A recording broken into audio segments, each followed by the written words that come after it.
ಸ್ನೇಹಿತರೆ ನೋಡಿ, ಸೂಪರಾಗಿರುವಂಥ ಈ ಸೆಟ್ ದೋಸೆನ ನಮ್ಮಲ್ಲಿ ನಾನು ಯಾವ ರೀತಿ ಮಾಡಿದ್ದೀನಿ ಅಂತ ಇವತ್ತು ನಾನು ನಿಮಗೆ ವಿಡಿಯೋ ಮುಖಾಂತರ ತೋರಿಸ್ತಿದ್ದೀನಿ ಸ್ನೇಹಿತರೆ. ನೋಡಿ, ಈ ಸೆಟ್ ದೋಸೆನ ಆಲೂಗಡ್ಡೆ ಪಲ್ಯ ಜೊತೆ, ಚಟ್ನಿ ಜೊತೆ, ಸಾಂಬಾರು ಜೊತೆ, ಸಾಗು ಜೊತೆ ಎಲ್ಲದಕ್ಕೂ ಇದು ಒಳ್ಳೆ ಕಾಂಬಿನೇಷನ್ ಆಗುತ್ತೆ ಸ್ನೇಹಿತರೆ.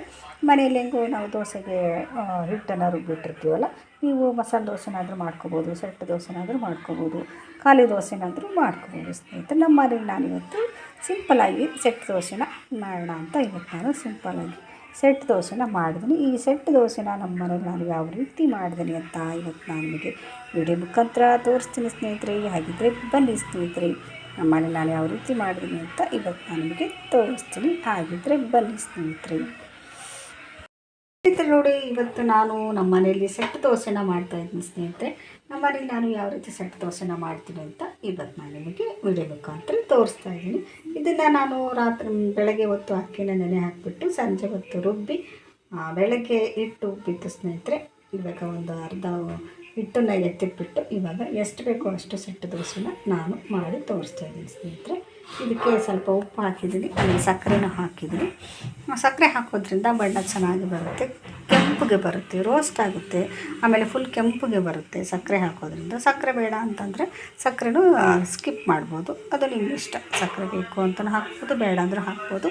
ದೋಸೆ ಚೆನ್ನಾಗಿ ಕೆಂಪಗೆ ನೋಡೋಕ್ಕೆ ಚೆನ್ನಾಗಿರಬೇಕು ಅಂತಂದರೆ ನೀವು ಸಕ್ಕರೆನ ಹಾಕಬೇಕು ಸ್ನೇಹಿತರೆ. ಸಕ್ಕರೆ ಹಾಕೋದ್ರಿಂದ ತುಂಬ ಚೆನ್ನಾಗಿ ದೋಸೆ ಬರುತ್ತೆ. ಇವಾಗ ನಾನು ನಮ್ಮ ಸೆಟ್ ದೋಸೆನ ಯಾವ ರೀತಿ ಹಾಕ್ತೀನಿ ಅಂತ ನಿಮಗೆ ವಿಡಿಯೋ ಮುಖಾಂತರ ತೋರಿಸ್ತೀನಿ. ಹಾಗಿದ್ರೆ ಬನ್ನಿ ಸ್ನೇಹಿತರೆ. ನೋಡಿ, ಇವಾಗ ನಾನು ಸೆಟ್ ದೋಸೆಗೆ ಮೊದಲು ಹಂಚನ್ನು ಇಟ್ಕೊಂಡಿದ್ದೀನಿ. ಇವಾಗ ಒಂದು ಸ್ವಲ್ಪ ಈರುಳ್ಳಿ ಸಹಾಯದಿಂದ ಈರುಳ್ಳಿಗೆ ಸ್ವಲ್ಪ ಎಣ್ಣೆನ ಹಚ್ತಾ ಇದ್ದೀನಿ. ನೋಡಿ, ಸ್ವಲ್ಪ ಎಣ್ಣೆನ ನಾನು ಹಂಚಿಗೆ ಹಚ್ತಾ ಇದ್ದೀನಿ. ತುಂಬ ದೊಡ್ಡದಾಗಿ ಹರಡಕ್ಕೆ ಹೋಗಬಾರ್ದು. ಈರುಳ್ಳಿ ಸೆಟ್ ದೋಸೆಗೆ ಚಿಕ್ಕದಾಗಿ ಪುಟ್ಟದಾಗಿ ಸ್ವಲ್ಪ ದಪ್ಪವಾಗಿ ಬರಬೇಕು ಸ್ನೇಹಿತರೆ, ಅಂದರೆ ಚೆನ್ನಾಗಿ ಕಾಣುತ್ತೆ. ಈ ಹಂಚು ಚೆನ್ನಾಗಿ ಸ್ವಲ್ಪ ಬಿಸಿ ಆಗಲಿ.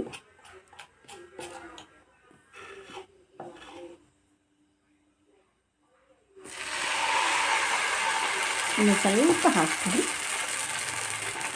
ಜಸ್ಟ್ ಒಂದೇ ಒಂದು ರೌಂಡ್ ತಿರುಗಿಸ್ಬಿಟ್ರೆ ಸಾಕು.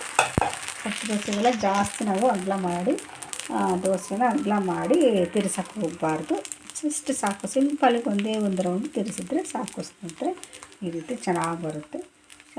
ಸ್ವಲ್ಪ ಚೆನ್ನಾಗಿ ಬೆಂದ ಮೇಲೆ ಆಮೇಲೆ ನಾವು ಎಣ್ಣೆನ ದೋಸೆಗೆ ಹಾಕಬೇಕು ಸ್ನೇಹಿತರೆ. ನೋಡಿ, ಇವಾಗ ನಾನು ದೋಸೆನ ಹಾಕ್ತಿದ್ದೀನಿ. ಇವಾಗ ಸ್ವಲ್ಪ ದೋಸೆ ಈ ಥರ ಬೆಂದ ಮೇಲೆ ನಾವು ದೋಸೆಗೆ ಸ್ವಲ್ಪ ಎಣ್ಣೆನ ಹಾಕಬೇಕು ಸ್ನೇಹಿತರೆ. ದೋಸೆ ಹಾಕಿದಂಗೆ ನಾವು ಎಣ್ಣೆನ ಹಾಕಬಾರ್ದು. ಸ್ವಲ್ಪ ದೋಸೆ ಹಿಟ್ಟೆಲ್ಲ ಒಂದು ಸ್ವಲ್ಪ ಬೆಂದಂಗೆ ಆದಮೇಲೆ ಈ ಸ್ಟೇಜಲ್ಲಿ ನಾವು ಎಣ್ಣೆನ ಹಾಕಬೇಕು ಸ್ನೇಹಿತರೆ. ಎಷ್ಟು ಬೇಕೋ ಅಷ್ಟು ಎಣ್ಣೆನ ಹಾಕಿ ಚೆನ್ನಾಗಿ ಒಂದು ಸ್ವಲ್ಪ ಬೇಯೋದಕ್ಕೆ ಬಿಟ್ಬಿಡ್ಬೇಕು. ಆಮೇಲೆ ಕ್ಲೀನಾಗಿ ಈ ಥರ ಸಾಕ್ಬಿಡಬೇಕು. ಇದ್ರ ಮೇಲೆ ಕ್ಯಾರೆಟು ಹಾಕ್ತಾರೆ, ಕೊತ್ತಂಬರಿ ಸೊಪ್ಪೆಲ್ಲ ಹಾಕ್ತಾರೆ. ನಾನು ಆ ಥರ ಏನೂ ಹಾಕಿಲ್ಲ. ಸಾದಾ ಸೆಟ್ ದೋಸೆನ ನಾನು ಇವತ್ತು ಮಾಡ್ತಾಯಿದ್ದೀನಿ.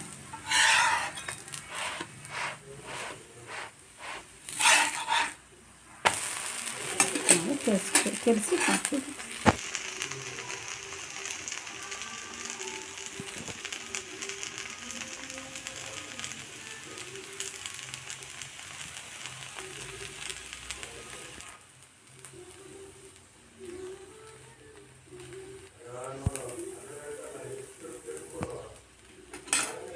ಚೆನ್ನಾಗಿ ಸ್ವಲ್ಪ ಬೇಯಿ ಬೆಂದರೆ ಚೆನ್ನಾಗಿ ಬರುತ್ತೆ.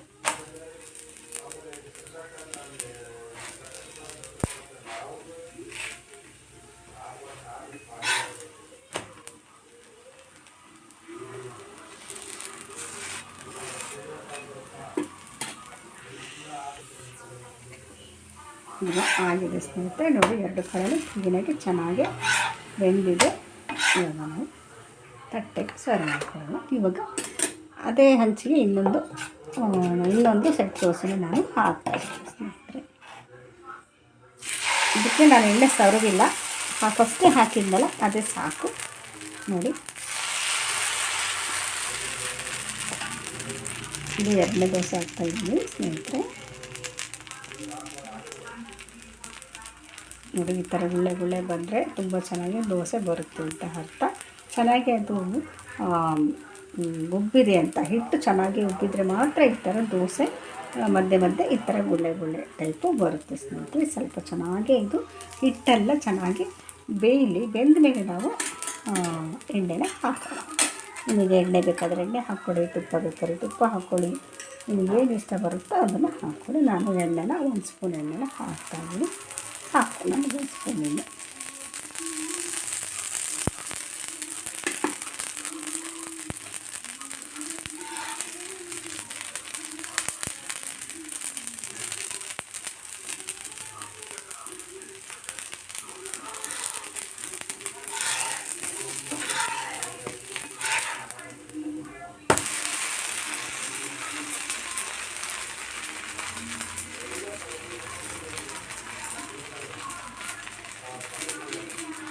ಈ ಥರ ನಾವು ತಿರುಗಿಸ್ಬಿಟ್ಟು ಹಾಕಬೇಕು ಸ್ನೇಹಿತರೆ. ಈ ಥರ ತಿರುಗಿಸ್ಬಿಟ್ಟು ಹಾಕೋದ್ರಿಂದ ತುಂಬ ಚೆನ್ನಾಗಿ ದೋಸೆ ಬೇಯುತ್ತೆ, ಆಮೇಲೆ ಟೇಸ್ಟಿಯಾಗಿ ಬರುತ್ತೆ.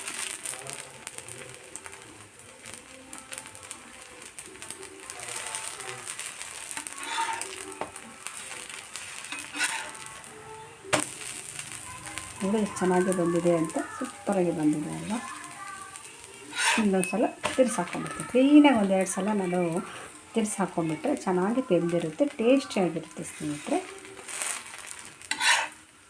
ನೋಡಿ ಎಷ್ಟು ಸಖತ್ತಾಗಿ ಬಂದಿದೆ, ಎಷ್ಟು ಸೂಪರಾಗಿ ಬಂದಿದೆ ನಮ್ಮ ದೋಸೆ. ನೋಡಿ ಎಷ್ಟು ಚೆನ್ನಾಗಿ ಬಂದಿದೆ. ಇವಾಗ ತಟ್ಟೆಗೆ ನಾನು ಹಾಕ್ತಾ ಇದ್ದೀನಿ. ಇವಾಗ ಮತ್ತಿನ್ನೊಂದು ದೋಸೆ ಹಾಕ್ತೀನಿ ಸ್ನೇಹಿತರೆ. ಒಂದು 3 ದೋಸೆನ ಮಾಡಿರುತ್ತೆ ನಾನು ನಿಮಗೆ ತೋರಿಸ್ತೀನಿ.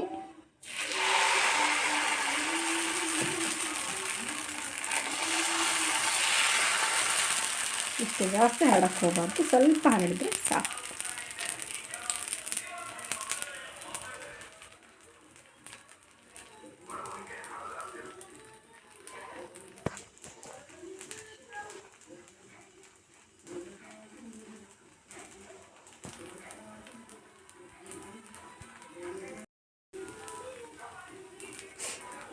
ನೋಡಿ ಈ ಥರ ಎಲ್ಲ ಚೆನ್ನಾಗಿ ಸ್ವಲ್ಪ ಬೆಂದ ಮೇಲೆ ನಾನು 1 ಸ್ಪೂನ್ ಎಣ್ಣೆನ ಹಾಕ್ತೀನಿ.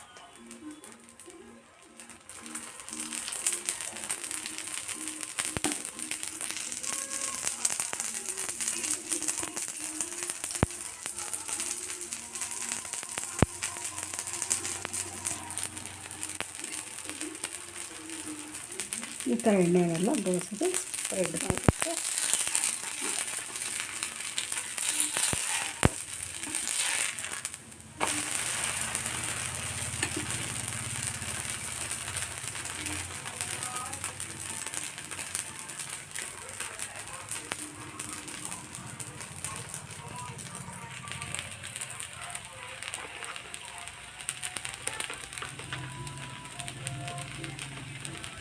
ಸ್ವಲ್ಪ ಇದು ಚೆನ್ನಾಗಿ ಬೇಯಲಿ ಸ್ನೇಹಿತರೆ. ಚೆನ್ನಾಗಿ ಬೆಂದರೆ ಸೂಪರಾಗಿ ಬರುತ್ತೆ. ನೋಡಿ ಎರಡೂ ಕಡೆ ಎಷ್ಟು ಚೆನ್ನಾಗಿ ಬೆಂದಿದೆ ಅಲ್ವಾ.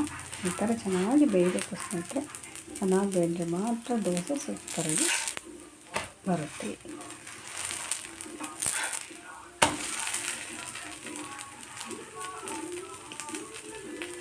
ಈಗ ನೋಡಿ ಸ್ನೇಹಿತರೆ, ಸೂಪರಾಗಿರುವಂಥ ಈ ಸೆಟ್ ದೋಸೆನ ನಾನು ಮಾಡಿದ್ದೀನಿ.